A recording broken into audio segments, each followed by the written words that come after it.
তো ফাইনালি আজকে আমরা বাড়ি যাচ্ছি, আমি তো ভীষণ খুশি। এদিকে আমার মেয়েকে নিয়েছে আমার ননাস, ওর পিসি ওকে কোলে নিয়েছে, এদিকে মা, এদিকে আমার হাজব্যান্ড, বাগনা।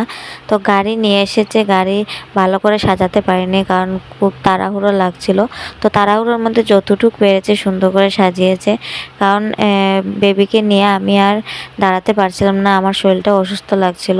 এতক্ষণ রিলিজ দেওয়ার পর এতক্ষণ দাঁড়িয়ে গাড়ি সাজানোটা অনেক অনেক অসুবিধা হয়ে যাচ্ছিল। তাই তাড়াহুড়োর মধ্যে অল্প কিছুটা সাজিয়েছে, অনেক বেলুন এনেছিল, এগুলি রয়ে গেছে, সাজাতে পারেনি, টাইম পাইনি। তো যেগুলো সাজিয়েছে অনেক সুন্দর হয়েছে, ভালো লেগেছে। যাই হোক, মেয়েকে নিয়ে আজকে আমি বাড়ি যাচ্ছি প্রথমবার, অনেক খুশি, অনেক ভালো লাগছে। এইদিকে গাড়ির মধ্যে বসেছি, পিসির কোলে বসেছে আমার মেয়ে, এদিকে মা বসে আছে, আমি পাশে বসে আছি। তো আজকে চলে যাচ্ছি বাড়ি আর অনেক খুশি। তো মেয়েকে নিয়ে প্রথমবার বাড়ি গিয়ে ঢুকবো। তো চলো, টাটা, বাই, দেখা হবে নেক্সট ভিডিওতে।